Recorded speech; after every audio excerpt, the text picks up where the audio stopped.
Hey guys, I'm gonna talk over a few Gwent matches here. I'm gonna play this guy 4 times.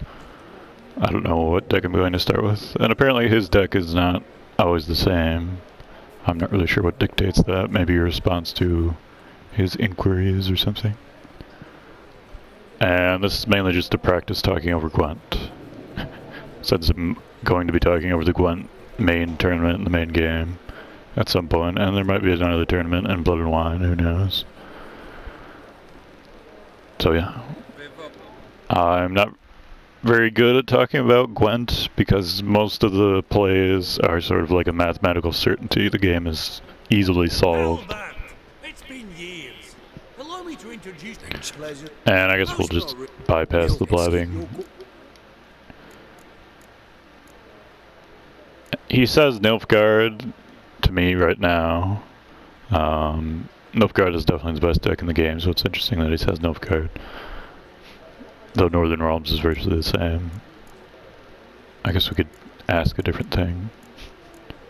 So I said Northern Realms the first time, and then I actually played Northern Realms and he played Nilfgaard. So let's see what happens if I play Nilfgaard. Seen right through me. Ha! I knowed it. You don't look like one who easily agrees to a draw. You ought to know, Hilbert. Geralt here's a positive. Alright. And I guess you can give 10% to Vivaldi if you want. Doesn't seem like it does anything if you do or don't. One cardinal. Well, Oh, whoops. He did help with the guard. Don't. Oh. Alright, on to the game. My deck is... I think it's optimal. It might not be optimal because of Fringilla and what have you. But it is useful to just have a couple of junk cards in whatever deck you're using. In this case it's Vesemir and Fringilla. And the reason why you want junk cards is just to make the opponent do something. Especially with the Nilfgaard deck, you're always going to have card advantage unless you draw absolutely horribly. And your hero power, or leader ability, whatever they call it.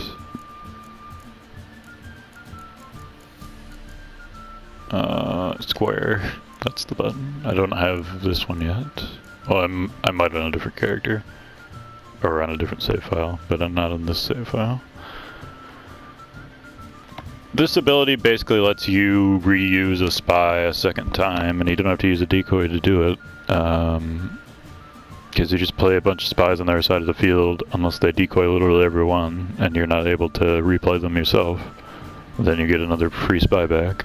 So it is actually possible to draw your entire deck. Though it's uncommon to get that far. But this is easily the best hero power in the game. Even with the new ones? I'm pretty sure the new ones are not better.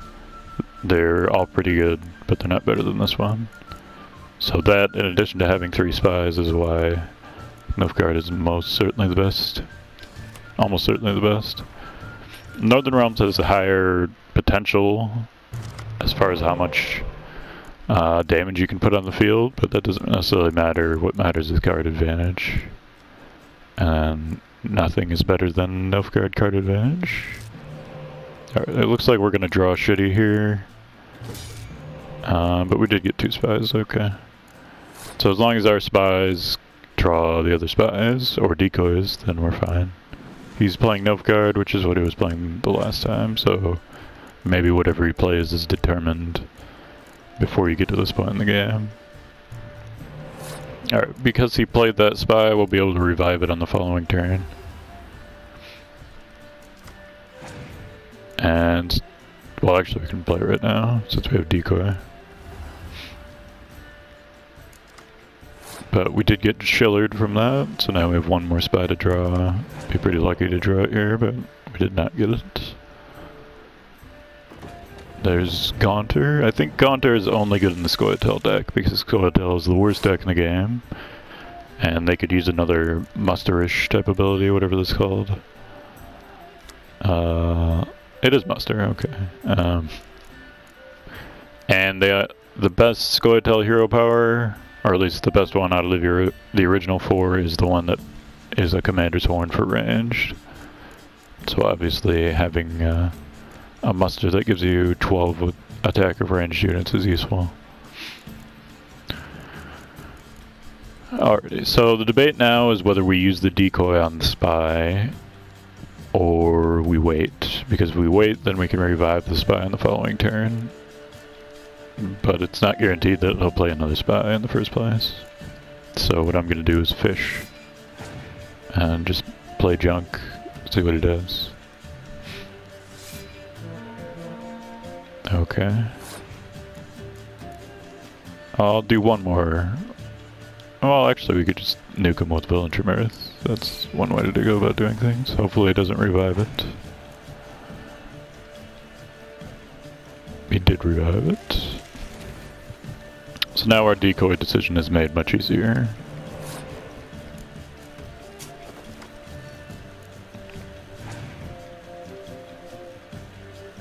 I only play two decoys in this deck because you already have enough card draw, more or less. You could play 3 if you wanted to, and that would be like give you a 2 or 3% chance more of drawing your entire deck.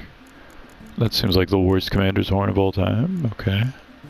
The AI does play a little bit smarter than it used to sometimes, but sometimes it does dumb shit like that too. Alright, we are going to be able to steal a Vatier on the following turn. It's just a matter of if we pass right now, will he play the rest of his spies? But since we have multiple medics in hand, I guess it doesn't really matter that much if he does, so we should probably just pass. We've done enough fishing.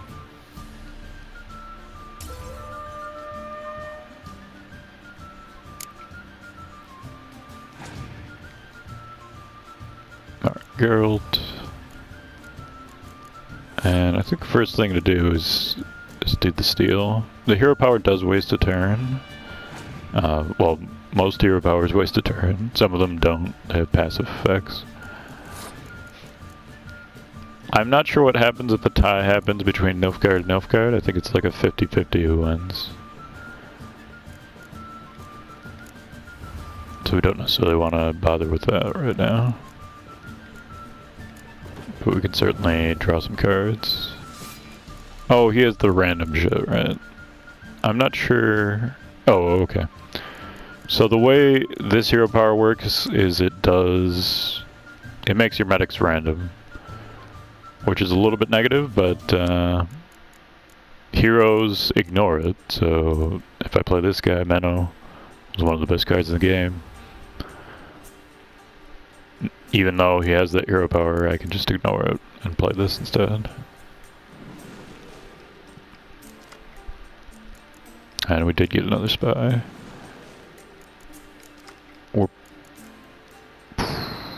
Well, it is maybe possible to get it to draw until we have one card left in the deck. We won't draw literally everything, sadly, but that's okay. This should secure the victory here.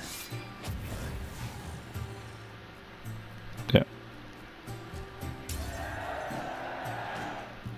And I'm being a little bit more expressive than I used to be as far as talking about Gwent, but I'm still doing somewhat poor as far as justifying every move.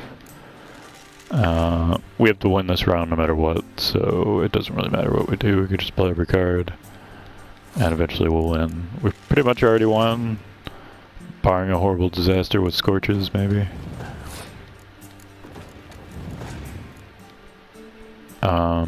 I think with Nilfgaard and Northern Realms you should win virtually every game unless you draw no spies whatsoever.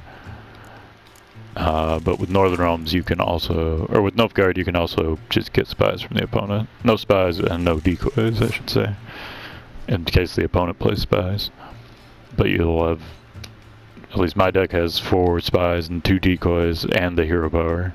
So it's pretty unlikely that you'll draw nothing, especially after the mulligan.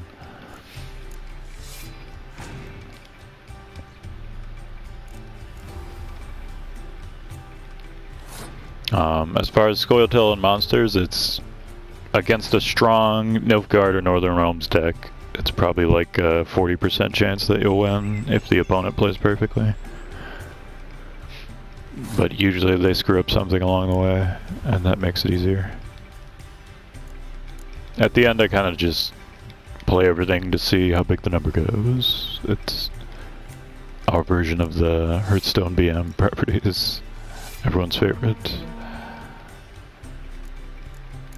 And yeah, and Northern Realms always gets the highest numbers, but that doesn't make Northern Realms significantly better than Nilfgaard most of the time, though they're very comparable.